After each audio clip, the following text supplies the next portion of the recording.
Welcome to episode 6 of the Two Nerds Show. I'm Justin. I'm Brie. And today we're talking about creativity and just the creative process in general. Honestly, not something that I thought we'd probably ever be talking about on this show, but definitely something that you and I have been learning a lot about over this sort of past year or so. Yeah, it's really like a big goal that we have now is like putting that emphasis on being creative. Does that make sense? It's a lot of it has stemmed from a lot of frustration and thinking that there was something wrong with us when we're trying to come up with creative ideas. And, you know, long story short, over having learned this process now, although we're still 100% not experts, it's definitely something that I feel like it's been a big weight off our shoulders, sort of learning this process. So I will say off the top of the show, off the bat, that if you're listening to this or watching this, you don't have to be an artist or a musician or a content creator that's talking online every day. Like this is for anyone. This is for anyone. So when we say creativity, it's like, yes, of course, there is an element of being creative if you're a musician or an artist or a creator or writing or making videos or whatever that might be.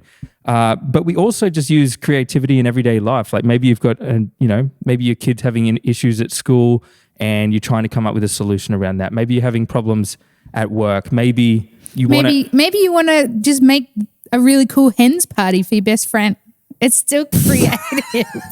Is that where you go to when we think creativity? I was like, ooh, fun. Yeah. That sounds fun. It is true though. I mean, it's like we've got that stereotypical, archetype of like an artist, and it's like we use creativity in every day, like just coming up with solutions to problems. And maybe you just want to, I don't know, you want to move your lounge room around, and you just can't come up with ideas. Anything that we talk about in today's episode, I think will be really valuable for anyone. Yeah. So first of all, let's talk about some misconceptions that you and I have had. At least I know that I've had when it comes to creativity. I thought creativity was something that you're kind of born with. I thought people had a creative gene and you either have it or you don't. That's a big myth. Did you know that? Yeah, I know. Like that now. Since researching it, I was like, that's the number one myth. People are like, oh, but you're a creative, or oh, you're so talented, like that famous, what everyone always says, you're so talented, you have this. It's like, no, you can grow, you don't grow creative. No, what do you do again? You don't grow it, but you can work on it. And essentially you can set yourself up in the best way possible to allow these creative ideas, solutions, whatever that might be, to come to you.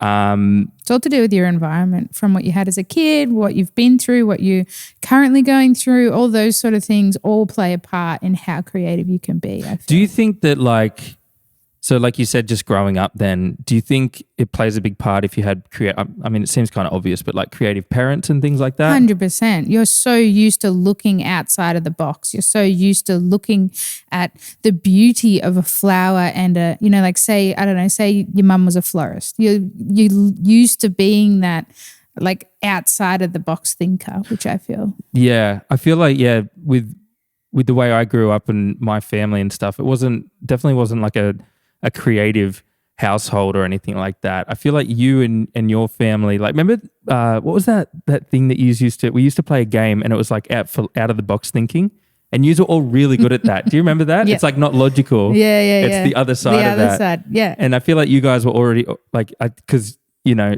almost you've been taught to like think outside of the box. Yeah. Which I definitely don't have. I fall more logical. Yeah, and like my dad, like when I was young, I would sit down and we'd just be sitting like even on a park bench and we'd like work it out. We'd like look at things and suss what's going on and like, yeah, see, that's cool. Work out like either the best business thing you could do around that or and just like really analyze the situation that you're in as a kid and like, oh, how cool would it be? And just like ponder and wonder and be imaginative. If that makes sense. Yeah, that's really cool. I like that. So that was the first sort of misconception that I had with creativity. I thought you either had it or you didn't. The next misconception I had when it came to creativity was that people like writers or musicians or whatever just kind of sit down and they just have these ideas just like flood to them, you know? And it's like you're just a writer and you just sit down and you write and you just come up with all this stuff. And since we've been like learning about this process, it's not really how it works. Also, when they're writing a book, like for some reason I'm the same. I just pictured them, I'm going to write my book now. Yeah. That's far from that. The more that we learn. No, and I also thought that like when you hear a song, let's say you hear a song that's very well known, you imagine that it kind of just came to them and like they just sat down and they're like, all right, I'm going to play these chords, and then they go, yep, those are the chords. And then the music just comes out. And I have no doubt that there are many, many, many examples of that happening. But what we've sort of learned is that the creative process, especially when it comes to like musicians, it's like not a very glamorous process. It's like working it out and like just, you know, like even when it comes to like the lyrics in a song, you think these are really beautiful lyrics, but it's like they've just nutted that out. Like it's not just like this story that came to them. It's like pieces of a puzzle, like putting it all together. And, but yeah, like I just found that sort of interesting. I just always thought that writers sat down to a blank page and they just started writing. And yeah, it just doesn't work that way. Yeah, I always pictured because I always think, obviously you write a book about your own experiences and things that you've been through in your life, and that's what you're writing the book about. But I always thought they were just so intelligent to write a book that they just sat down and wrote it. Yeah, and we'll get into like the actual processes and stuff, you know, obviously later in the show. But what we've sort of realized and what I've learned in this past year since I've started writing my own content and we've started doing more creative content for client work and things like that is don't start with a blank page. Like a blank page is like the worst fucking thing in the world. You know, and I've learned that the hard way. I would sit down, and by the way, like this whole episode has stemmed out of just incredible frustration between you and I, you know, sitting down to just come up with these ideas or whatever that might be. The self-doubt too that creeps in every time because you're thinking when you sit down, you want to be creative in like to write videos or write, you know, things for clients and things like that. It's like all of a sudden you're blocked and you're thinking, I don't love what I do anymore, or maybe I don't actually like what I'm doing. Well, maybe I don't have good ideas. I'm not good at it. Yeah. Well, you know how you I always think I'm not good at it. Yeah. Of course you do. I wonder why I think that. Yeah, like, so I would always sit down to write a video, let's say I'm just writing a script for a video, and I'd sit down and not have anything to pull from. And that was incredibly frustrating because you're just sitting there. And what I've later realized, and we'll get to this in a minute, is there are two different ways that our brain works. You know, like there's the deep productive side and then there's that kind of like wonder, creativity side. And that side does not happen when you're sitting down to do that. There is a time and a place for both. But what we were essentially getting wrong in these scenarios where we would sit down and I would either sit down to write a script and not have something to go off, or you and I would sit down to do a brainstorm for video ideas and have absolutely nothing come to us and just think that we're useless. And we were using the wrong part of our brain for the wrong time. Yeah, like I think that is the main one, like we said when we first opened this dialogue, was just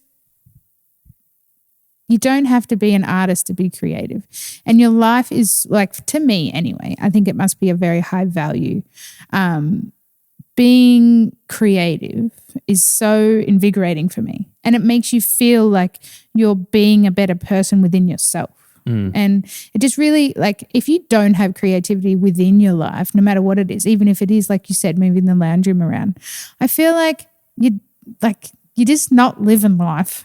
Well, yeah, I think it's a very human thing. You're not letting your brain wonder and play and, you know, all the things that humans need to do. We're so serious. Very serious. Which is just like, it's such a different, it's so important. And the more the more that people don't value it, it's like they don't realize that it is a part of everyone's life and it needs to be a part of everyone's life, I think. There is quite a few things that I feel like we would even just do a whole episode on this. But things like you said, like wonder and play and things that are so natural for kids because they haven't got the weight of the world on their shoulders yet and they're just free to be kids, and kids are kids, right? Mm-hmm. They're naturally creative. You know, they see the world differently than we do. They see how pretty the purple flower is, you know. Yeah. We'll drive past 100 purple flowers and we don't give a don't give a fuck. Yeah. Until you take psychedelics. Yeah.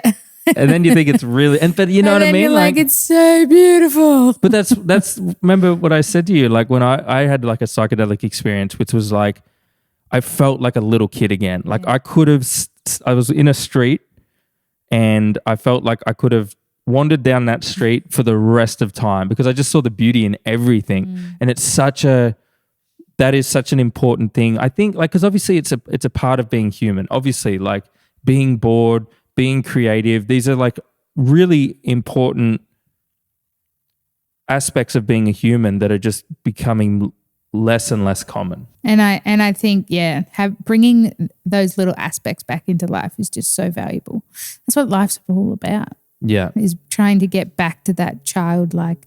And I think that's why everyone loves psychedelics so much, because it brings back the veil of opening that up for you, you know, and really allowing your brain to be really present and really in the moment and really appreciate what's in front of you. Well, when you think about if you're being creative or you're seeing the beauty in a flower or you're playing, you know, you're doing something that's like very playful, it's like by the very, like it's naturally making you present, which you just like if you're out there like playing and laughing and stuff like that, like you're not, like you can't do the two things at once. You can't stress about work tomorrow and be in a playful state, you know? And that's like true play, like giggling, lying on the ground, laughing. Yeah. You're not going to be stressed about work tomorrow, are you? No, exactly. Exactly. And I don't have like the research off the top of my head or with me. I'd love to do a whole episode on it. But I remember listening to Huberman talk about the benefits of play and like just how it's not only like beneficial mentally, it's actually almost like a necessity in terms of like as adults, the way that our brains work. We were never meant to give up play as adults, but we all naturally do. Like when's the last time that you actually like truly played? And we're even like cognizant of this and we try and incorporate it when we can, but it's so few and far between. Well, we were going to do a whole video, remember, on just play because we were having a creative block. So to become. Just before we get into the actual creative process as we know it today, again, not saying that we're like complete experts or anything, this is just of our knowledge of it at the moment. This all stemmed from, like I've kind of mentioned already, but you and I were sitting down for these meetings for our personal projects, so like the show that we were developing and client work. And if anyone's listening understands this feeling, it's an incredibly frustrating feeling of sitting down and going like, all right, what are we going to do? What are we going to talk about? What are we going to talk about? And it's almost like demoralizing. Like it's a very like defeating feeling. Defeating's the word I think is. Well, it makes you feel stupid for one, because it feels like, I haven't prepped anything for this meeting, but it's more, even if you have points, it's like, trying to come up with an idea straight off the bat is just so hard for anyone. Yeah. And I feel like now that we're learning more about creativity and like opening our brains to, you know, how to access it properly, which we're going to go through in the process and how much you should value it and things like that. It's like, gets me excited. Like it's like a cool little project that you're working on, and it's like a goal within our own life to like be more creative, which is like, and then that just flourishes all the way through all your work, which is so good. And you also notice that when you have been, it's like a clear line in the sand. When we have done everything right and we've done this process, which isn't all the time, and we allow ourselves to really create the environment for the creativity to come to us. Now that I know what that feeling feels like, I'm very cognizant of when we have not done that. And we sit down and we're like, yeah, I'm feeling blocked again. Well, just from learning what we've learnt, we now go, don't even have the meeting. It's not worth it. It's not worth it. You know, it's so important. Yeah. Yeah, absolutely. So let's get into the process. So first of all, to understand creativity as best we know it, I'm going to be first of all referencing a book that I highly, highly, highly recommend called The Creative Act by Rick Rubin, music producer, very well known, worked with every musician under the sun. it's a really good book. I know you haven't read it. Just explain like his process. Like I found that truly inspiring that he doesn't. Yeah. So it's like I didn't know a ton about him. I knew that he'd been the producer for like the Chili Peppers. I knew that he'd worked with AC/DC, BC, like anyone notable. Like he's been doing it for like 40, 50 years now. And he's a very interesting guy. He looks kind of like a homeless man. Yeah, you seen over my shoulder one morning and I was watching a video and I was so stuck on it and I was like, this man's so interesting. And you're like, that's the guy. That's the creative act guy. Yeah. He's just so knowledgeable. Yeah. And so the interesting thing about Rick Rubin is he is a music producer. He helps artists produce music, but he doesn't really play any instruments. Like a little bit here and there, but it's like not what he's there for. He's very good at helping artists create this to be creative, and he can hear things, and like he just kind of sits in the room and like with his eyes shut and just lets him do his thing and goes like, all right, what if we did this? What if we did that? What if we did that? And it's just so interesting that one of the most prominent music producers in the world doesn't really play an instrument. Yeah. It's not what he's there for. He just closes his eyes. Yeah. They bring him in, they pay him he literally lays down thousands of dollars to just sit there. Millions. He lays down and he just shuts his eyes and he just listens, and then he'll just go, and he's just really good at bringing the best out in musicians. So interesting. Bit much like psychedelics again. Just lie down and listen. Yeah. I feel like some people like that just naturally tap into what people are trying to get through things like psychedelics and meditation and stuff like that. And so it's super interesting. And I'm going to be referencing that book quite a bit because it is very, I've never sort of read anything on creativity quite like the way he describes it. And he'll be the first person to say that we actually don't, it's actually not a process. Creativity itself it's almost like dreams. Like we don't know a ton about it, how it works or how to foster it. It's like what's going to be the right method for someone might be completely different for someone else. And we don't know a ton about it, but this is kind of like our best assumption really. Before we can talk about the actual creative process, we need to kind of go into how the brain works. And there are two and this is what I've got wrong my whole life when it comes to creativity, but there are two ways that are almost like two modes that our brain can be in. And this is kind of like simplifying it a lot, but this is my best understanding of it. So the first mode that we have is it's called the task positive network.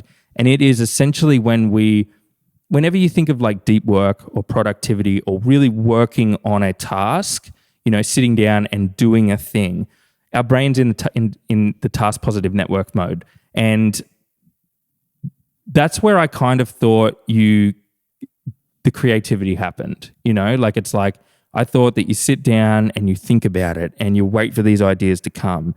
And that couldn't be further from the truth. The other side of this, the other mode is called the default mode network. And this is when you're not focused on a task at all. It's when you're not focused on anything. You're not staring at your phone. You're not looking at a TV. You are wandering around. You are daydreaming. You're letting your mind wander and be bored. And this is like I said, it's called the default mode network. And this is where a lot of the creativity happens. And a lot of our seeds, which we'll talk about in a minute, will come through. And it's making sure that we actually allow that, which, by the way, is becoming increasingly less common. Like how often we always have something in our ears. We always have a phone in our face. We're always watching something on TV. We're always on a laptop. We always have some sort of input. And when we're focusing on things like that, we're just naturally not in that default mode network. Picture people that aren't even cognitive of it, how much they would be I know they use the term plugged in, but like that you're just either got something happening in your face, in your hands, doing something at all times. Like you have zero time for what we're talking about, the default mode network. Yeah. But even you go from work to on the toilet to that, to on the way home, you've got even the music on or the radio on and things like that. Like there's always something there. Yeah. Which, just crazy. Which for us was like if we were to go back to the time when we were feeling really frustrated with not coming up with ideas, it was because we we weren't really allowing for this time, which is the rest component, which is the switching off component of allowing these ideas to come to us.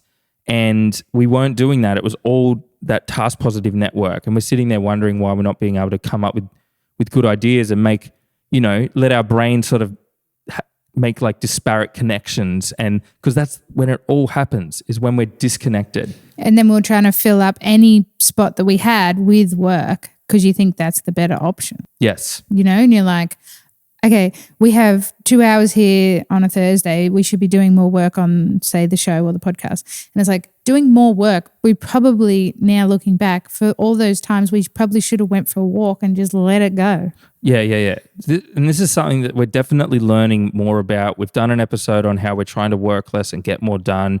We're still definitely doing that as best we can. And it's just really being intentional with the switching off, and not switching off and still kind of half thinking about work, or maybe checking your phone every now and then and just checking your emails or doing a little task here and there. Truly, truly, truly switching off and allowing us to get into that default mode network. And it happens all the time. Like you and I, like as soon as we go on a holiday and we switch off from work, we go, we're not even like thinking about work or talking about work, or maybe we talk about work a little bit, but it's like we just boom, ideas. It's because you're truly in a different environment. The new environment is a big one for me, like especially me personally. I love spontaneous. Yeah. So like having new environment, just it's giving your brain just like juice. It's like, oh yeah. Yeah. Sponnies. The best way that I heard this explained, and I'll read it because I won't be able to do as good of a job explaining it as I heard it. And that's when it comes to like creativity in these two different modes. And this is by Dan Coe, someone who I really like, on, who I follow. And he was saying that, like, think of creativity like stars in the sky. The stars are our experiences, the things that we've registered in our consciousness. So you're looking up and it's just like this, it's an infinite possibilities, you know what I mean? And then when you zoom out, you can see the big picture, and you can almost, create any symbol imaginable from stars. Like, when you're like looking out and you're just looking up, and like you could kind of almost like looking at the clouds. It's like you can make pictures out of anything. And that's really when we're in that default mode network, daydreaming, creative process. The other side of that is when we're in the task positive network, and that's when we're sort of like zooming in on each star and trying to make the connections. Then you're like, that's the what's it called, the saucepan, and you're like, no, that's over there. Yeah, I'm like, no, that's that one. Then you're like, no, I remember as a kid. I'm like. You did have that wrong, I'm pretty sure. Did I reckon? But yeah, so it's like when we're zooming in and we're in that task positive, productivity, deep worky side where I'm always trying to get as much as possible and never allow for the other side.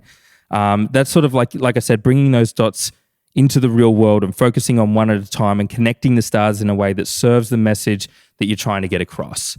So again, like they're both super, super important. So it's like when we're allowing our brain to be creative and switching off and not being focused on a task and getting into that default mode network, that's super important. But then you can't just stay in that state. Like it'd be nice if we could just wander forever, but like no actual meaningful artistic projects or solutions will come from that. You have to then take the ideas that come to us while we're in that default mode network and do something with it when we're in the task positive network. And it's that balance of the two that really allows you to come up with creative ideas and then do something with them. Because like I said, it's like if we just wanted to come up with ideas, we'd have a whole heap of great ideas but never do anything with them. Is that why we work so well? I'm always off with the fairies. I'm bringing it down like, all right, great idea, but we're just going to try and bring it down a little bit. Like look, just going out for a walk. That's enough. That's enough. The last point, I think this is one of the most famous examples of like truly being in that default mode network and the idea just coming to them. And that's like J.K. Rowling when she was on that train back in like 1990 or whatever it was. And she was looking outside, like looking out the window of the train station, and she was just daydreaming. Back in those days, we didn't have phones. We didn't have laptops. She probably, she wouldn't have had anything in her ears or a podcast, obviously. And she was daydreaming. She was truly in that default mode network. And then boom, all of a sudden, the the image of like a a scruffy haired boy with a scar on his forehead. Harry Potter came to her, and that wouldn't have came to her if she was sitting at a, let's say that she was sitting down with a blank page and trying to like, what's my $1 billion idea going to be? It would never have worked, right? And that's what I always thought creativity was, sitting down and going like, all right, what's this going to be? But no, it's like she had to really truly be in that like daydreamy state and then go like, all right, boom, there's the seed. There's that idea that I can then see if it goes anywhere. And obviously we know what happened, but which is crazy. Like, don't you think it's crazy that like, I don't think Harry Potter would exist in this world because she wouldn't have been sitting on that train daydreaming. She would have had her head in a phone. Why do you think movies are so shit now? So fucking bad. So bad. Like, there's not one movie lately that you're like, oh yeah, that was really good. I know. We haven't seen Barbie or Oppenheimer. Oppenheimer, yeah. But like still, what's his process? Let's go into him. Nolan? Yeah. What does he do every day? I'd love to know. It'd be interesting to look up actually. But yeah, so again, many of the, that's where all the fairy tales and, Never Ending Story, I think that has a similar story, how that was created and stuff like that. Like all the big stories of imaginative imagination. There is no world where we have these amazing stories, movies, TV shows, books, or even on the other side of this, I mean, like Isaac Newton, the famous story of when he was like sitting under a tree daydreaming and then the apple falls down and then boom, he's like, why did the apple fall down? Why didn't it fall up? Why didn't it go sideways? And that's when we sort of, how he sort of came up with the idea around gravity and the idea, like the theory. Yeah. So the theory. And again, these you can't do that sort of stuff. Again, like he was sitting under a tree doing nothing, daydreaming. He wasn't in his office going, what is this thing called gravity? Yeah, called gravity. I love it. That's how you think they talk. What is this, a gravity? I will call it gravity. Gravity. So, I mean, yeah, that's, I feel like that's not, it's not talked about enough, which is like how many things or like good ideas, technological achievements, stories, whatever that might be, are we missing out on because some kid or some teenager or some person out there is fucking got their head in their phone scrolling on TikTok. Mm-hmm. You know what I mean? Because it's like it, and then as soon as they get off TikTok, they go for a walk, they put headphones in, and they got a podcast in. And what and as we know how this goes, it's like it's really kind of like sad to think about, which is. It's just, I don't know. Yeah, there's going to be no emotions or fun or play within the next generation, Well, it's just like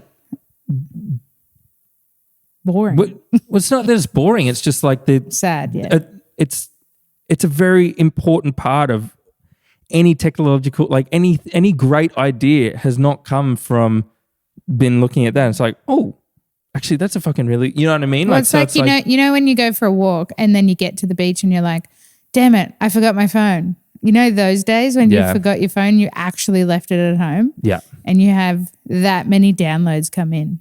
Oh, so many. Yeah. It's like the other night I was journaling in bed and I was talking about like getting all frustrated at myself. And then that morning I woke up at 4 a.m. You'd already left for a run. And I couldn't get out of bed and I made sure I didn't look at my phone, and I couldn't get out of bed until I wrote down all my ideas. Yeah. And that's exactly how I'm going to launch, all my content that I'm going to do on my page and my personal page and how I want to talk and, talk about fertility and all those sort of things. And I'm like, it's so isn't that a thing when you go to bed? So do you attribute that to like the journaling, or what do you sort of like attribute that download to? Or was it the fact that you were by yourself in the morning and I wasn't there? Yeah. And I was just lying because normally in bed. I come in and wake you up and then boom, you're occupied from the minute that you wake up. Yeah. It's either me or it's Daisy or whatever. Whereas like you woke up and you're like, huh. Well, I was kind of awake because you already left, and then you just left, and then I just kind of stayed in bed and like just pondered really. And then all of a sudden, boom. Boom. Yeah. And this is the first part of the creative process that we're talking about, which is we call them seeds because like you get this idea and it's a seed and you don't know yet whether it's going to be a good idea because you'll probably have 1,000 or 100 or whatever that ratio might be. It'll depend person to person, but trust me, not everyone comes up with good ideas, but you do have to capture all of those seeds and see if when you plant them somewhere, whether or not there's any potential to them growing into something, whether it is a good video idea, whether it is whatever that might be. It's really important though that you capture those seeds because it's all of them, like every single one, 100%. Get into the habit. And again, it doesn't have to be if you write videos or create songs or whatever that might be. If you just have some sort of system. For me, it's just a folder in my notes phone on my iPhone, just called seeds. That any idea, capture it, because ideas are like dreams. They just how's that when you think you're like, we come up with a good idea and you're like, man, I'll write that down later. Yeah. Yep. And then you go, I even like because I capture a lot of ideas on like using voice memo on like using Siri. And like I'll be like, remind me that da da da da da da da, and it doesn't always get it right. Like it often will misinterpret my words, and I'm like, I know that it got it wrong, but I'll remember that later. And it'll say like one word wrong, and then when I go to do something with that seed or move it into my notes folder on my iPhone, I got no idea. Even though like 70% of the words are right, it's like the 3 words that are wrong. I have no idea. So that's a really, really, really important piece of this puzzle. Is create a system for capturing seeds, no matter how stupid you think they are. That's a really important bit. And by seeds, we mean ideas. Ideas. Yeah. So we name them seeds. Yeah. I'm sure I've said ideas. Do I reckon? No. Okay. You just call it seeds. I just call it seeds. Seeds are ideas. But like you said, and then they sprout off into videos or posts or maybe they don't make it out of the ground. The seeds are the antidote to the blank page, or so it's like you've got something to go off and then see if it turns into something. And so it's like even like when I'll go to like sit down and write a script for a video, I'll go through the seeds, and a lot of them I'm like, I don't really know. It's amazing to me as well that while I'm in that default mode network, which for me oftentimes is a lot of when I'm running. And I should say, by the way, as well, it doesn't have to always just be like nothing in your ears. Oftentimes, if you're listening to something intentionally, so whether it's like a podcast or something, you can definitely be in the default mode network then and I often get most of my seeds during that time, but most of my ideas, because I'm listening to the podcast with content in mind, which is a little bit different when you're listening to something intentionally as opposed to just listening to something for the sake of it. Yeah, and I think what do we call it? Put your antenna up. So put your antenna up. Yeah, so it's like, okay, so you're intentionally listening to this for potential content or creativity or things you want to change within your life. Like, so it's like that's what we're solely focusing on, and you can take seats. Yeah, so it's like, let's say that you are, you know that you want to do some sort of content or something, you've got an idea of the topic that you might want to cover. So it's like, all right, you start listening to podcasts and YouTubes or lectures or whatever that might be with that intention. And it's just amazing how once you've got that antenna up, how many ideas do come. Again, a lot will be shit. But it's always amazing to me how I think that they're a good idea at the time. And then when I sit down to really go through and go like, all right, is there any that I want to take to the next phase of the creative process? I'm like, why did I think that was a good idea? It's so interesting that when you're not in that mode. What is that? Do you know? Why does it do that? I think. Because sometimes I'm like, fucking oath, that's so good. I love this idea. And then I get back home and I'm like, huh? I don't know whether or not it's like when we're in that state of wonder and we're looking up at the stars and you in that mode can see a different image in your head of like when you're in that playful state or do you think it's like the shiny purple flower, the pretty purple flower, you just really think it's really pretty because you're in that mode? Is that what you mean? I don't know whether it's like you just see it differently in that mode, or when you're not in that creative mode and that default mode network looking up at the stars, you now can't see what you saw in that state. It's almost like it's almost like, again, like when going back to like the psychedelic thing, it's like at the time it's the most beautiful thing in the world, but then once you come out of it, you're like, I was just in a what was toilet. What was cubicle. I? Yeah, I was just in a cubicle and I thought it was the most amazing thing. And then you lose that wonder. Yeah. And maybe that's it. I don't know.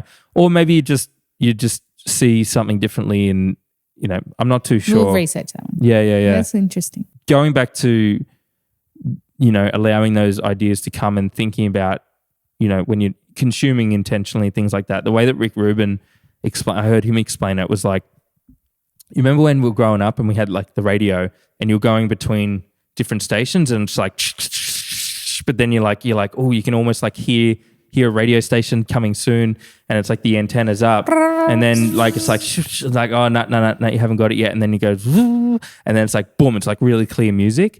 Like that's kind of this idea of like the creative ideas coming. It's like a lot of it's just static and noise, but when you're thinking about it intentionally and you're in that state, it's just like boom, every now and then you just get that clear signal, and then you have to capture it. Yeah, okay. Put it down. Yeah, you're on the wireless.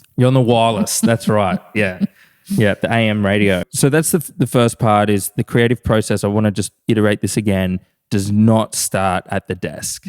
The creative process does not start at the desk. So if you're someone who is like, I'm not very creative, I encourage you to try disconnect a little bit more. Maybe go for walks without anything in your ears, or on the other side of that, put something in and listen to it intentionally with, and again, even if you are like just moving the lounge room around, maybe listen to something, some, I don't know, interior design things where you wouldn't normally do that, but you're like, oh, I'll just listen and see if I can come up with it, and then boom, capture those ideas. But even like change your environment a little bit. So like we don't often have music on, which we should do more, but we were sitting down for a meeting today and it was really stagnant.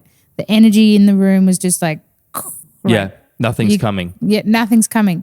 You put that music on, you open the window a little bit and you just change what's going on with the dynamic. It's almost like the energy, and it just, boom, we were fine. It's amazing, yeah. And then we even decided to change our business, the way that we're running it. Like a totally different download came in, like it's just change it. It's very finicky. Like it's like you can sit there and sometimes it comes and sometimes it doesn't, and you just change little things. And that's again like going back to like Rick Rubin, like what he'll do with musicians and things like that is like trying to just change little things. Like that's what he's there for. It's like there's just this creative block, this musicians just can't figure out this song, let's say. What he'll do is he's like, if they usually are in a booth and they have like a handheld, the microphone's hanging and they don't use their hands, what he'll do is he'll get a handheld microphone and just change it up a little bit. Sometimes he'll get them to play the music in the dark with the lights off, or, there's so many little things where he's just trying to tweak it. And so it's like you can just, again, it's like just trying to change the energy in the air. 100%. It's something that like is very difficult to explain with words, but he sort of understands it enough to go like, all right, let's just try. He'll even like play with the levels and like blast the levels so it's really loud, and maybe you got to listen to it differently and make it really quiet, and make their headphones quieter so they have to sing louder, and just like all these little things where it's like, again, I always thought it was just like these creative people and they just come up with the songs. It's like, no, they feel the creative block as much as we do. They're just better at figuring out ways of getting through that. Yeah, and back on the change thing, I feel like that's a great analogy almost for life as well. Like I feel like people stay so stagnant within their life and within their day-to-day and their routines, and they're going to work, and they don't change anything. Yeah. And they wonder why they become more and more unhappy. But then they're not willing to do any change, or they wouldn't push through, say they struggle with their weight, and you're not willing to do that diet. They're not thinking of that other side of what it would feel like to have that change. And they're not wanting to do that change, which I think that, again, even though it's through creativity, it's just changing your environment. I think that's a great opportunity within life, is just change. Just change it. Change your lounge room. My mum taught me when I was a kid, like the whole time, whenever she was bored, she just changed the lounge room. Yeah. We just move it all around. Yeah. Because it's just like. Change is as good as a holiday. Yeah, exactly. Yeah. Yeah, I feel. And yeah, it is pretty amazing how much like just, if you always walk one way, just try walking the other way and just see what See what happens. See what happens. Walk at a different time of day. Go to a different beach. Do something different on the weekend that you wouldn't normally do. Go to a different restaurant. Like all of these different things are really important, which is why like people who are like, you know, that travel the world and are always changing things up, they're very open people. And a lot goes on in their life, you know, like there's always something changing. Yeah. Which I feel that, is great. Energy moving, you know. It's really important that when you're in this initial phase of the creative process, and it's almost like the exploration phase, to not edit or judge your ideas. So when you sit down, let's say for a brainstorm, and we'll talk about mind mapping, that's something that we've been trying a little bit of, and this is something that I've made the mistake of with you when you've come to me with video ideas, and essentially it's the creative, you're in the exploration stage. You don't know whether it's going to turn into something or not, and I've been quick to judge it. No, that won't work. No, that won't work. That is... No. It's really important to not judge your own ideas in this part of the phase. So it's like if you sit down and you're like, all right, I'm going to do like a mind map and really come up with creative ideas, or you're out on a beach walk and you're like, you know, you've had an idea come to you and you're like, I think that might be silly. That won't work. I won't write that down. Do not do that. Like just write anything down that you think could potentially turn into anything, no matter how silly it might seem. Because even if it is silly, it could stem or trigger a different thought down the track when you do try to go do something with it. And you're like, oh, well, I know it's a video idea about us traveling to Africa and spending $1 million. It's like, well, obviously that's not going to work. Maybe, but we still might go on a holiday to Bali and spend $5,000. And it could turn into like a different version of that seed. Yeah. And that's just a really important part, is to just like write it down. And just in this initial phase, do not judge your ideas. Do not edit your writing. Don't do anything like that. That'll come down the track. Just write it down. Just capture it. So we've been doing a bit of mind mapping. And again, this comes into the exploration part of this creative process. And it's been really interesting. So essentially for anyone listening or watching, like mind mapping is essentially where it's very visual. So like we'll sit down, we've been doing this with our clients to come up with sort of creative video ideas. For those watching, we'll put it on the screen. Essentially, it's this almost like you'll write down sort of like a central idea or a topic or something like that. And then, you know, you'll allow your brain to just go where it wants. It's very explorative. It's very visual. And essentially like it allows you to tap into a part of your brain that just doesn't seem to come out when you're writing lists. Yeah, like, and also the act of using, so we use little branches. So it's like you're branching, and the fact of thinking of the branch, like growing into that idea, growing into, you know, like branching off into that. And they do say that like that's because that's the way that our brain works. Like that's how like our neural pathways and that branch out like that. And then you'll often, because it's so visual, you'll often make different connections that you would never have made if it was just like a list. Like you might see an idea over there and you're like, but that could go well with that. And it's just this really explorative, interesting way of coming up with ideas. And you can do it with anything. I mean, it's so interesting. Where we sort of learned it from was Thomas from Yes Theory in their course on creativity. And the reason that he knew about it was because I think he was dyslexic. So he had a really, really, really hard time at school. And his mum's seen that and had the foresight to basically teach him another way to learn. And that was when she taught him to do mind maps as a kid, which is so interesting because that allowed him to think differently, which again, it's a little side quest here. If only like teachers could think that way 100%. With kids that are like you. How many stories are there where it's like of the kids that didn't do well in school, they didn't have good grades, but it's like maybe they just they don't work that way. Well, they don't understand that way of learning. Like now that we've learned that everyone learns differently and everyone takes information in differently, like we should be teaching that in schools. Teachers should know that every kid is different, you know, in a way, like maybe sitting at a classroom, just watching the board, you physically have to write it down to learn. Like that's what I do. I need to have it in my hand to do it.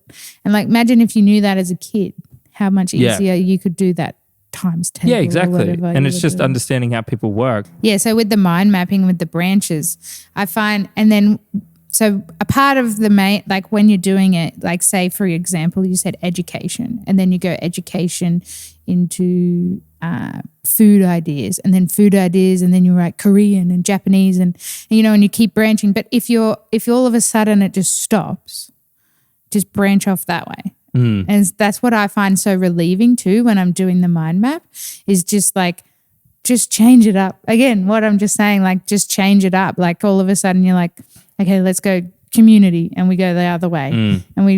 And then it's okay to, and then you change pen colors. Yeah. It's like yeah. And again, it's encouraged when mind mapping to draw as much as possible. Like if you can use drawings instead of words, again, it's just tapping in. I don't really know the science behind it or how it actually works in the brain. I'd be really interested to know, but like by drawing things and not using words and something, it's just tapping into that playful, childish side to us that allows us to be more explorative and less judgmental with our ideas.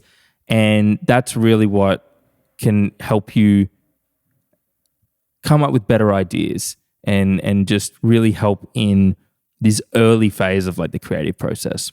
So the next part is like, once you've had seeds, you know, you've been gathering ideas, maybe you've done some mind mapping, whatever that might be. Now it's time to start thinking about actually switching over into that task positive network. So is this called the craft phase? This is sort of the craft phase. This is where you start, first of all, seeing if an idea is going to go anywhere. So it's like you've got this idea, you wrote it down in your phone, whether you're going to write a video or whatever you're going to do with this idea, it's going to be completely different. Now you got to build the house. Now you got to start like, see if it goes somewhere. See if it goes somewhere. You still don't want to be too judgmental in this phase.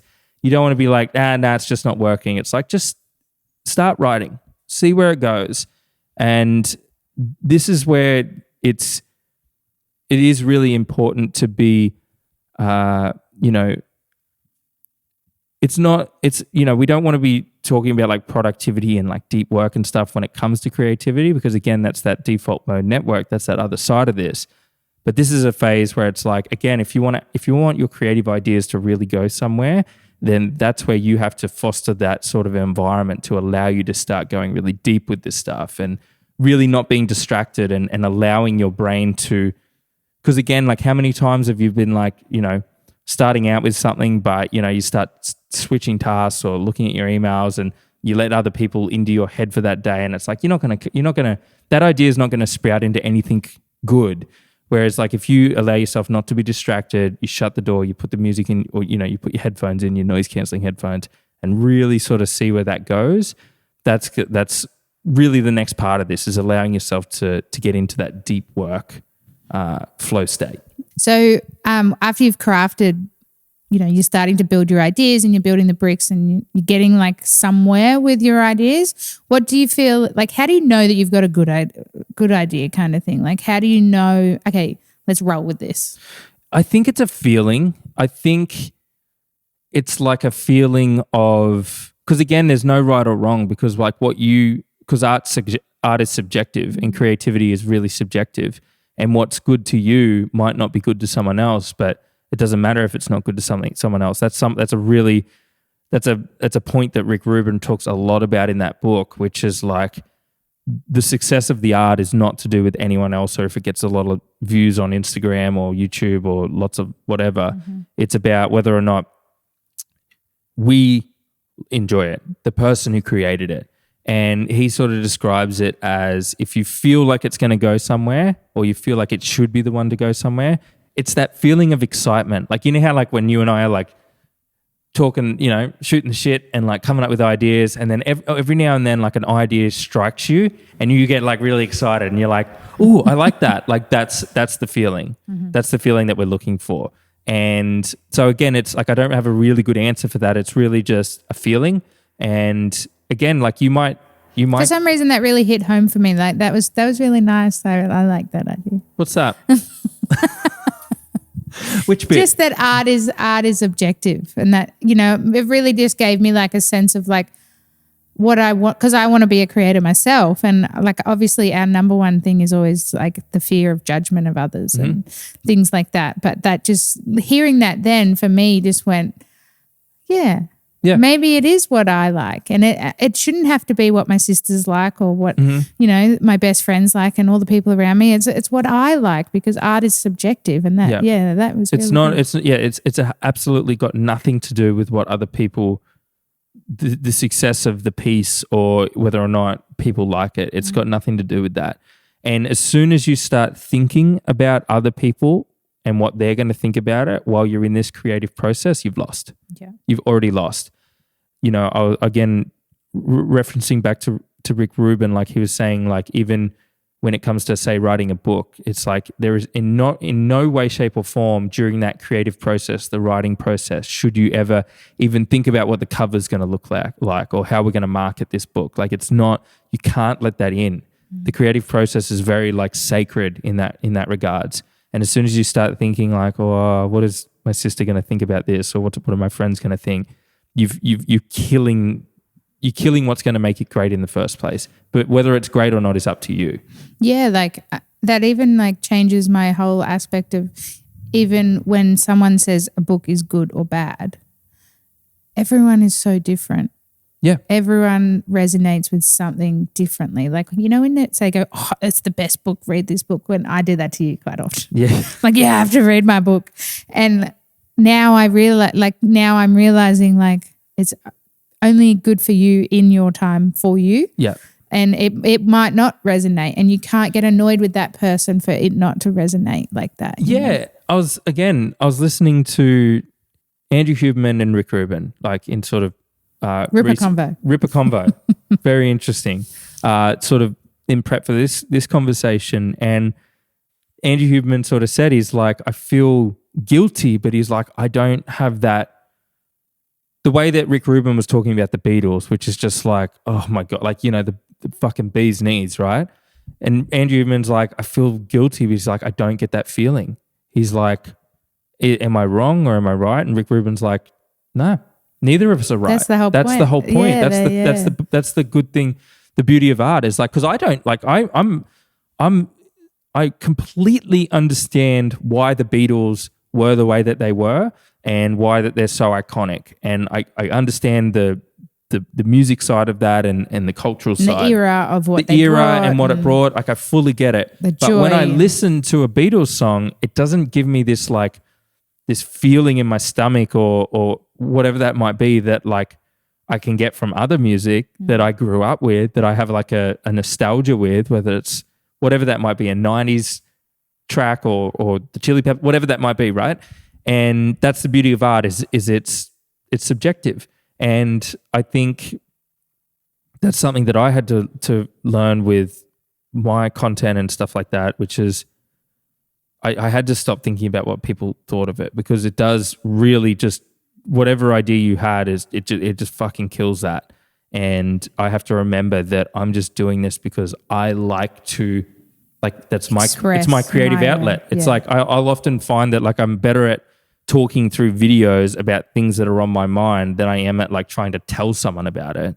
So that's what it's for. It's to help me relieve that creative. And then hopefully through you creating your own creative outlet, you find others that think similar to you. So they appreciate what you were talking about exactly the same. Yep. And then you have your so followers, right? Exactly. And you create your own little tribe, and that's the whole goal, right? That's the paradoxical, like the whole paradox of this creative thing, and the when you're in this early phase like we are right now, right? And that's like we're starting to take content really seriously. We see that it's, you know, you and I are huge believers that it's the future, and if you've got an audience moving forward, that you're just going to have an insanely unfair advantage.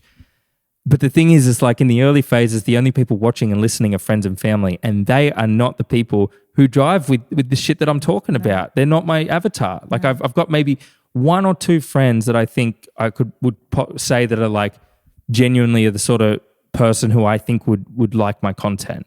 But other than that, it's not for them. But yet they're the ones that are are the ones that are But listening. also, and that we take on their opinions, and that's where we're creating, we're scared to put things out because it's like, but it's only to them, which aren't your audience anyway. Yeah. And then like even like family and stuff like that, like they're often the most likely to give you constructive feedback. And it's like, I really appreciate it, but at the same time, this wasn't made for you. This isn't for you. Like you're not our ideal. But also, I think, not our tribe. Can I just go back to like what people don't understand, I think, within audiences? Imagine if you could open people's mind, when you follow someone and then whatever they've done to offend, like they get so quick to be offended. It's like, that's their experience with their life. Yeah. Like, like they're like, oh, how dare you post, oh, I can't believe you haven't shared this. It's like, it's their, like when you're talking in the way that we're talking about being creative and that's your art, if it like, or you don't like that book, it's like, well, it's not up for you to decide. It's theirs. You're the one following them. Yeah, exactly. It's like when you like what you're saying, like if you resonate with someone, let's say that there's like a creator or someone that you follow and you're like, fuck, this is the best shit ever. Like I'm jiving with this. And then you like send it to someone and they're like, yeah, cool. It's like, and you're like, what the fuck is wrong with you? But it's like, there's nothing wrong with them. They're that's it's what not I'm saying, for them. Yeah. And that's so fine. But also it also depends on the time of life that you are in and, your experience of what's going on in your life right now. You might be, like when I found that spiritual person, Feel Good Life, like he, 100% resonates for me so much. And then I share it with my friends and they're like, yeah, cool. Yeah. I had to like, I had to stop sharing. Well, I had to tell you to stop sharing. Yeah. I'm like, it's nothing wrong with him or you. It's just. Because then you judge yourself. And then you feel like, you're like, maybe I shouldn't like him. Maybe. And then where he was the best thing for me because he was helping me get through everything. Yeah. It's like I'm letting the fear of judgment mask. And that's a good segue, which is one of the biggest killers of creativity is fear of failure. Yeah. And we've felt number one. It's like the number one killer of creativity. And that's something that we have felt a lot. And again, it's as soon as you start thinking about what people care, like I'm going to think about this or whatever, it's like you've 100% already lost. Yeah. And it's like, I think even as a kid, you're willing to climb up that tall tree because if they don't care, they're not thinking about falling out. Nah. They're not going to fall out because they think that they're going to make it to the top. Yeah, exactly. Yeah. Where as adults, we just instantly think, oh, I might fall out of that tree. It might be so dangerous that I hurt my knee. I better not go. Yeah, exactly. And then, exactly. It's just so different. And I don't know whether it's like an age thing. I've definitely found like as I've gotten, I'm caring less and less what people think. Like I don't care anymore. And I think that's good. I really feel like the framework that I often talk about on here, which is like the 80-year-old framework. As soon as I think about 80-year-old me worrying about what so-and-so thinks, and that's going to stop me from putting something creative out or something that I like, he is always just like, shut the fuck up. Like, just put it out. Like, you're only here once. Like, just put it out. It could turn into anything amazing. Yeah. You don't know. One last thing I'll say about that you and I have realized, if anyone's listening, we just realized this ourselves, and that is the brainstorming process, just to go back a few steps, is not a collaborative process. So it's like if you and I are trying to come up with these ideas, there is a time and a place for bringing the ideas to each other, but we have found that doing that separately and coming up with creative ideas separately and doing in that exploration mind mappy phase, and then come to each other with something, and then we can edit those ideas and judge those ideas and see if they go anywhere and see if they're worth taking into that next crafting, bricklaying phase. Yeah, like with the corporate, you work in a corporate place and it's like, okay, now it's time to work on X.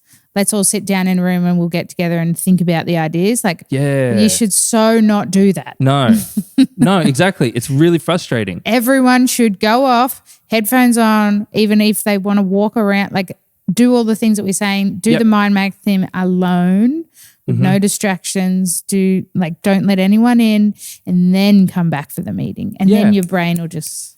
And that's a really good point, because it's not so much this. We talk about creativity and we refer to creating videos and things like that, but this shit goes on all the time in jobs, in business and things like that. It's like, all right, how are we going to fix this issue? How are we going to come up with different ways to create revenue within the business and whatever that might be? And you're right. Like, it's like often the thing is like, all right, let's sit down together and put our heads together and see what we come up with. And it's like, you're all just putting your head against the wall. And the other thing is, because there's that fear of judgment as well. It's like, well, they might have an idea in their head and they're like, oh, but they might think I'm stupid for saying that. And you don't say it. You don't say it. And then you get nowhere. Yeah. Yeah. No. Exactly. Yeah. And something that Jerry Seinfeld actually said, and this is something that I had to tell you and I do myself, and he said, give it 24 hours before you tell anyone about your idea. You know, because again, it's that, like, when you're off in that wonder phase and you're like, this is the best idea ever. And then even sometimes myself 24 hours later looks at that seed, looks at that idea, and I'm like, what the fuck was I thinking? Yeah, that's such a shit idea. Anyone. Yeah, exactly. Yeah. and so, like, he's always said, like, you know, give it some time before you start, because like you and I will do that as well. It's like, I've got this great idea, and you're like, that's okay. And then you're like, and then I'm getting annoyed because I'm like, that's the best fucking idea ever. Yeah. And you're like, you just don't see what I see. But then even sometimes I'm like, no, you're right. It wasn't the best. No. And especially, like you say, what is the analogy the saying they say, like, sleep on it, like something to do with take a night to sleep on it. What is it? Well, yeah, I mean, that is a saying. You can definitely sleep on it. Maybe that's where that comes from. Maybe. To make the decision. Yeah. You know, or sleep on it. Just sleep on it. Yeah, let that time pass. I think there's one thing that we forgot. We forgot to mention, have an end date. Yeah. Yeah, exactly. So don't just if you're trying to create. This is a big fucking one for me, right? How many things have I created? Videos have I made that I've never put out?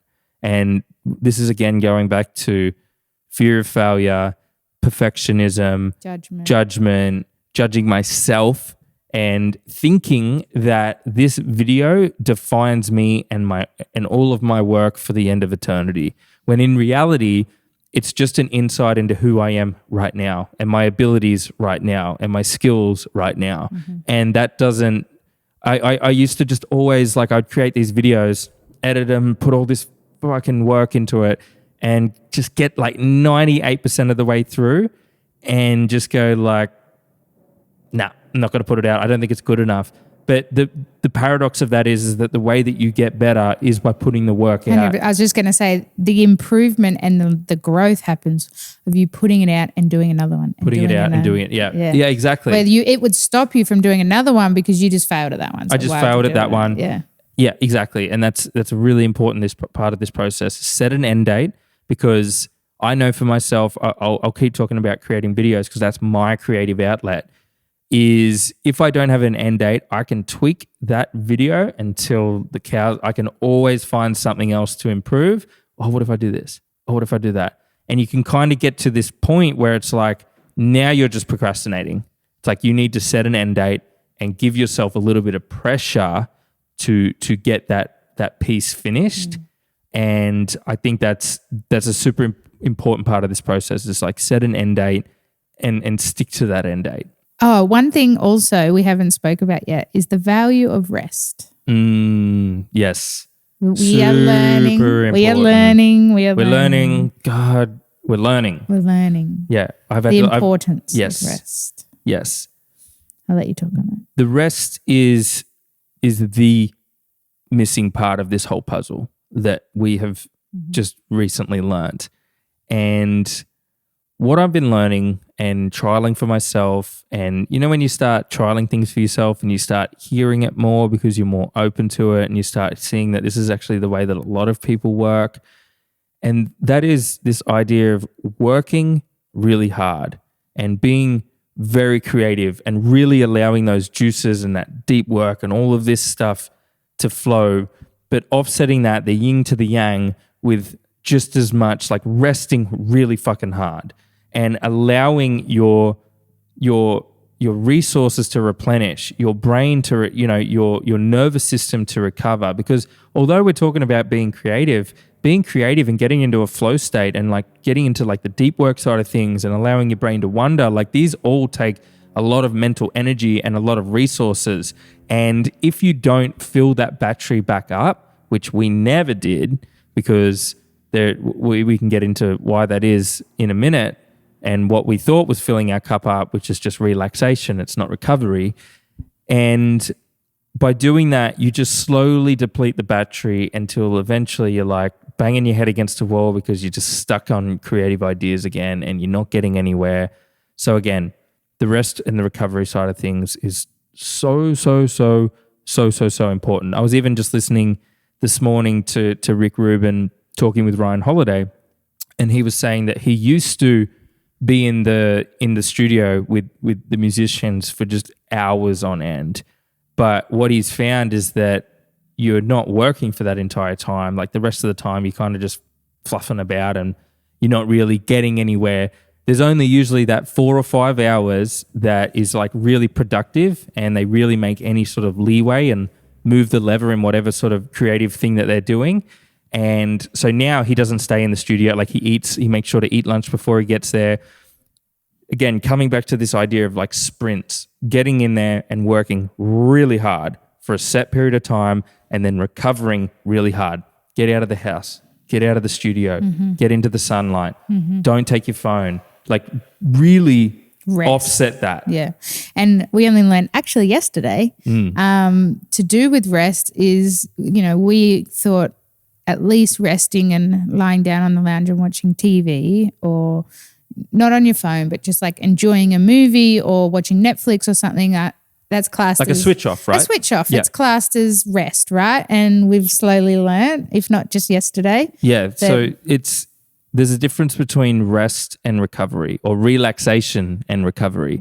Recovery often isn't that relaxing. So recovery could be exercising. It could be meditating. I know that it is relaxing, but it takes mental energy to do that thing. It takes more effort to meditate than it does to just watch a Netflix show. Ice baths, saunas, massages, all of the walks, things like that. They're things that genuinely start replenishing these nutrients and these resources and the mental energy that it took to work really deeply. Because you and I, why we sort of had this realization yesterday is like, God, I feel like I'm hitting a wall again in terms of like we're working less. We're working way less than we have in the past. We're working really hard and we're doing all this deep work stuff. But I just feel, we had a few days last week where we're like, I feel fucked. I feel rooted. Like you said last podcast, it's like, look at it as the gym workout. We're doing the gym workout without the recovery. Yep. We thought the recovery was as good as having watching a show or lying down and physically resting, where that's relaxation, right? Yeah. So there's a difference. Yeah. And then I'll be clear here. There's a time and a place for relaxation, 100%. Of course. Yeah. But when you're doing what we're doing and putting so much emphasis on doing really deep work and like working in sprints as opposed to spreading it out over an 8, 10, 12-hour day, we're trying to work in 5 and 6 hour days but get a lot more done. That takes more mental energy. It's more cognitively demanding. So we have to treat ourselves like athletes. And they actually called it in the video I was watching by a guy named Rian Doris. And he works for, can't remember the company name, but it's all about, he helps people get into the flow state. And really interesting guy. And he was sort of saying that it's this idea of, what was it called? It was called a executive athlete, or like a corporate athlete. So it's like people that work in the corporate world or in business or whatever, treating themselves like athletes as opposed to just thinking that you can, you would never see an athlete train for 10 hours a day. Like you would never get the best out of them ever. They train really hard for short periods of time and then they rest really hard for, Yeah, which I think employers should definitely take a note out of that, Oh, 100%. Within all their workplace. Like we used to, sometimes you'd work, especially the hospitality industry, you're on your feet like 8 to 14 hours a day sometimes. That's what they don't realize is like if they, like that's a big value of ours at our business, that when we start bringing people on is going to be like, we don't believe in the just a 9 to 5 or an 8 hour day. It's like, if you're going to work for less, it's like, then you have to ensure that you're treating yourself like an athlete and you work really hard, but you have to rest really hard. And it was called allostatic load or anesthetic load. I'm butchering it. I'll put it up on the screen though. And it's this feeling of like that we felt last week, which is like, we've done nothing wrong. We're doing all the right things, yet I don't want to work today. Like, I'm not feeling it. You know how we were like, I could just easily not work today. And that sort of comes from depleting the battery and not allowing for that. Because we went through periods of like never watching TV at night, or watching a little bit while we'd maybe eat some dinner, but then we would always go off, and because during the summer we would always walk at night, we'd go on the beach, but because it's been winter and we're like, by the time we finish eating, it's like dark, so we don't really go for that nighttime. We're just like, we've had a bit more time because we've been working less. We're like, we'll just start watching a Netflix show, which we hadn't done in ages. And what I've been noticing is that my HRV has just been like declining.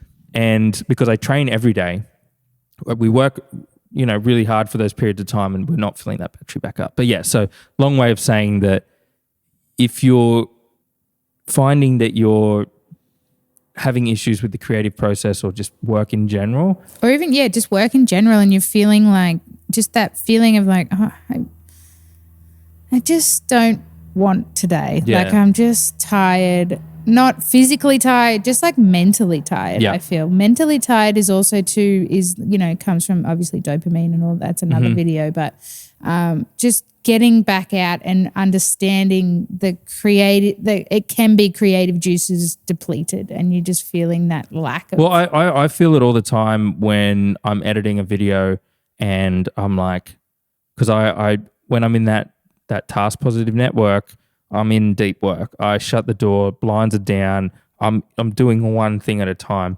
And then sometimes I'll find I'm like, fuck me. Like, I'm like, I can't figure out where to take this video, or I'm banging my head against a wall here. I'll often find, and it might even be 10 minutes, but just like getting up and leaving the work and just going outside and not being on my phone, but getting out into a nice big wide open space. Just that alone, it's just like the battery comes back up, and then I can usually get back in there and go like, oh, okay, cool, I'm good now. Yeah, and then you've even got a fresh idea. Like yeah. How many times when editing a video where I'm like, come get me, let's go get lunch or something, and then we'll go get lunch, and I'm like, all right, I better get in there, and then I'm like, how did I not see this before? It's like a glaringly obvious not issue, very good or before. like and it's just like you just can't see that because like you've cognitively reached your limit. Yeah. 100%. And it's time to get up and so that's a really, really, really important part of this whole process, being creative and just being being someone who does this, believes in self-improvement and always getting better and has the same values that you and I have. This rest component is something that we're like really learning. It's the yin and the yang. Yeah, exactly. Cool. Well, I mean, if you made it this far in the video or listening, we appreciate you. I know this is a long one. And actually, how long has it been? I feel like it's been a while. It's been a while. Yeah. And we just got creative with it. Yeah, we just let it, we just let it flow a little bit. But yeah, so if you made it this far, we really appreciate you. If you're listening on Spotify or Apple Podcasts, it would mean the world to us. If you could leave a review, it helps a lot. If you're watching this, give us a like and subscribe. With that being said, we will see you next week. Bye. Bye.